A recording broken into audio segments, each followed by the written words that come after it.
The man suspected of mass murder in that horrific Colorado movie Rampage made his first public appearance in court. With new details emerging about who he really is, his bizarre demeanor today adds another piece to a disturbing puzzle. How could a quiet young man described as a promising student end up on a path that led to the carnage of last Friday night? Here's ABC's David Wright. Thank you. Good morning, everybody. Please be seated. He may think of himself as the Joker, but today in court, James Egan Holmes wasn't smiling, and he didn't speak a word. Given the nature of the charges, you are currently being held on a no-bond hold. What's happening? Oh, my God. Accused of a diabolical plan of mass murder. A shooting rampage in a crowded movie theater. A plot that almost seems ripped from the pages of a Dark Knight comic book. If convicted, Holmes could face the death penalty. The death penalty decision has to be made within 60 days of the arraignment. Okay. So it is months down the line still. In comic book stories, the quest for justice boils down to a conflict between good and evil, and good almost always prevails. A court of law is trickier than that. Hard to imagine the Joker being tried by a jury of his peers, and yet today that shock orange hair was impossible to ignore. He looked like someone who didn't know what was going on. And that leads to all sorts of important and fascinating legal questions about his mental state. There's no question the guy in that courtroom bore little resemblance to his own secret identity. His goals are to become a researcher and to make scientific discoveries. The mild-mannered kid seen at this high school summer camp. In personal life, he enjoys playing soccer and strategy games, and his dream is to own a Slurpee machine. A video from 6 years ago obtained exclusively by ABC News.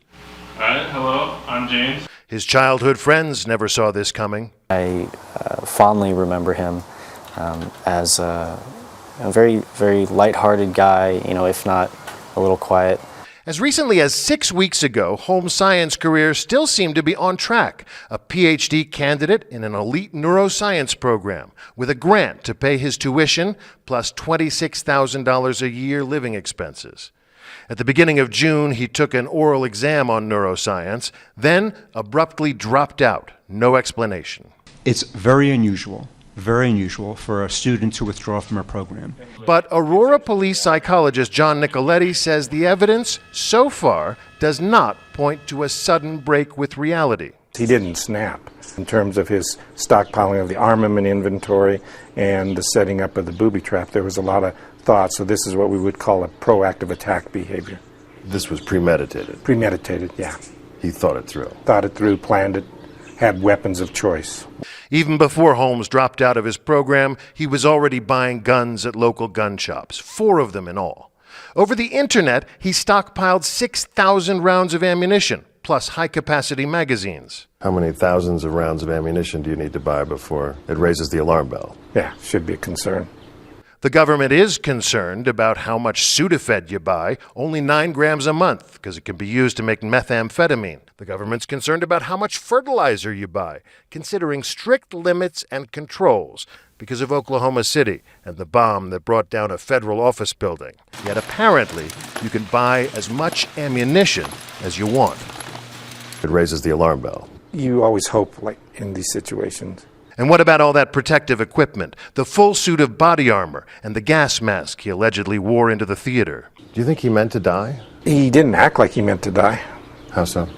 Well, he has enough protective gear, and then he surrenders right away.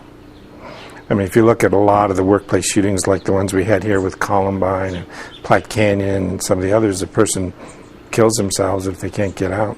One theory that he wanted to live to see the second act of the plot unfold.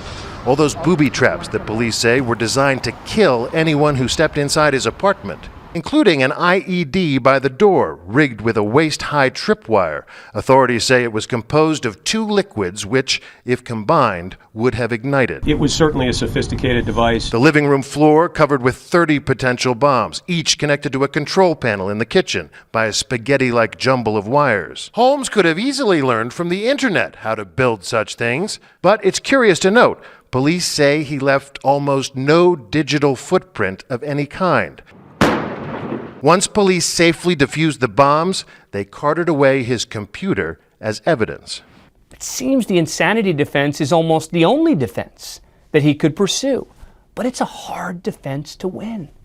You have to be able to show you didn't understand what you were doing was wrong. This is a guy who is dressed up as the Joker, a villain, who's going to say, I didn't understand that what I was doing was wrong.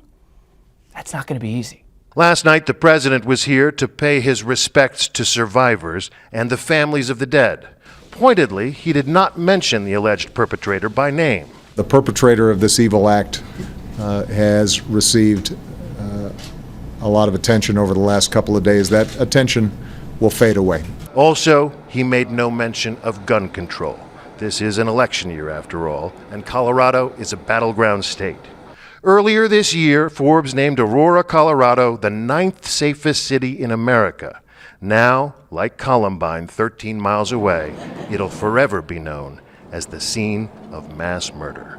I'm David Wright for Nightline in Aurora, Colorado. With so much to consider, our thanks to David Wright.